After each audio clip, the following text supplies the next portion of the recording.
And how much of a difference does it make to your preparation, especially with a quick turnaround, to have won the last game and all that goes along with that in terms of the sort of natural bounce you get, I guess? Well, it is, isn't it? I mean, it was just great Saturday.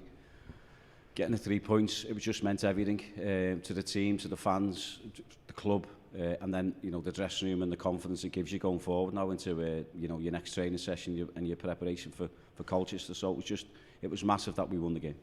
How important is it to get consistency and make it more than one win, make it back-to-back wins? We have to, Dan, and that's it. That's the job. I mean, I think I spoke to you before about it. It's about winning games of football, simple as. And you can't win it, don't lose it. It's simple. It's that easy, but it's not easy when you get on the pitch and you want individuals and you want the team to play a consistent level and to produce and obviously win the game. So that's what it's about. We know what it's about. We want to win the games. We want to win more. We want to get going the other end of the table, and it's as simple as, and our next challenge is going to be Colchester. You're by no means the only team that's kind of suffered with inconsistency as far as results are concerned. 1 month of your season, I think, proved that if you can find some consistency, it can make a massive difference. How difficult is it to achieve over the course of a whole season, though? I guess you can do it for a couple of weeks, but to do it for months on end, is that very difficult to do? Well, it is, but you know, that's the job, isn't it? You've got to do it. You've got to find some sort of consistency. You want to win the game. So, you know, it starts on the training ground. You see what you do on the training ground. You see how we prepare. You see how the players prepare as individuals, and the team go about it on the training ground. And then you hope you can take that into the match day.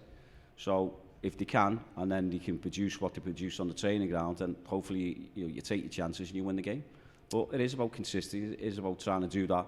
And the more you do it, and the more you put the ball in one goal and keep it out the other goal, then, you know, you'll win games. How much would a clean sheet help you at the moment? Because I asked you after the game on Wednesday how your heart rate was. I don't imagine you can go a whole season going behind twice, can you?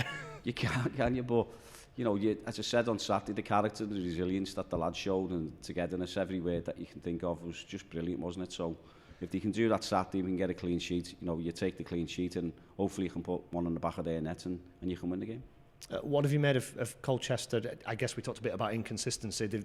They're one of those teams that haven't been going on long runs. They've gone a few games without winning in this recent run. Lost, of course, really late at Swindon in their last game.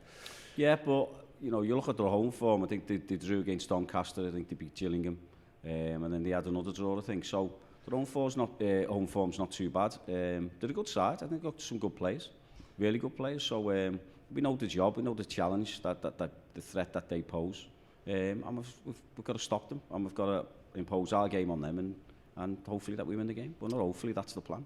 Obviously got the Cowley brothers in there, very much a managerial duo. I mean, clearly they're brothers, and therefore that's slightly different. I'm just interested in the parallels with yourself and Jeb Brannan, who are very much work as a two. We see you in that technical area and you're consulting and talking to each other all the time.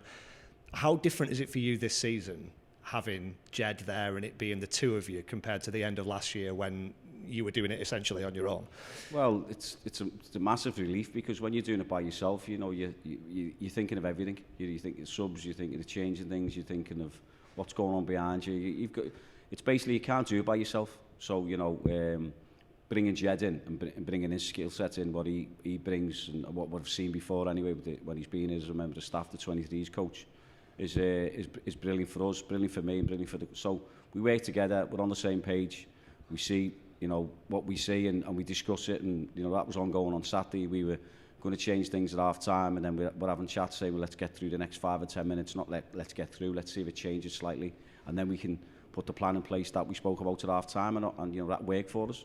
So, you know, Danny and Nick are exactly the same in terms of, you know, they've got their relationship, obviously, as you said, the brothers. So, and they've got this work ethic about them that, you know, they're driven, you know, they've set the teams up the right way, they're hard working, the pair of them. So, you know, we know that there's going to be a battle on the side as well as on the pitch. There's been some great managerial partnerships over lots of years at lots of levels. I understand it's probably people in my profession who put the focus on one individual, you know, the manager, the head coach or whatever. Is there too much focus sometimes on the person whose name is over the door? Because a lot of people are involved in this process, I guess. Well, there's a lot of people. It's not just me. Jed, you know, the sports science. You've got Scholesy, you've got the goalkeeping coach. Everyone contributes.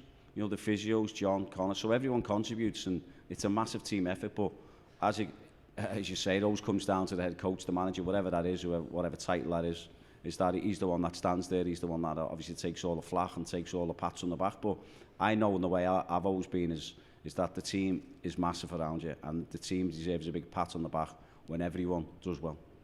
You got 10 minutes or so into Kelsey Mooney against Grimsby.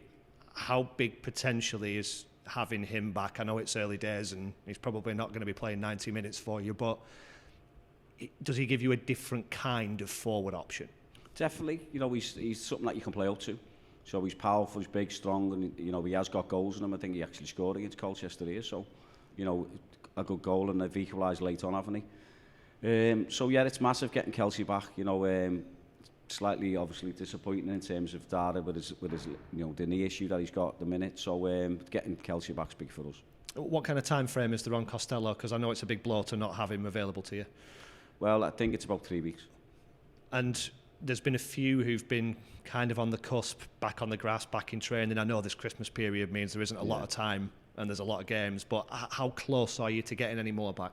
Yeah, so possibly we could have Jake back as well, Jake Batty. You know, and then Seb, he's probably another few weeks away, I think, as well. So Seb Quirk, that is.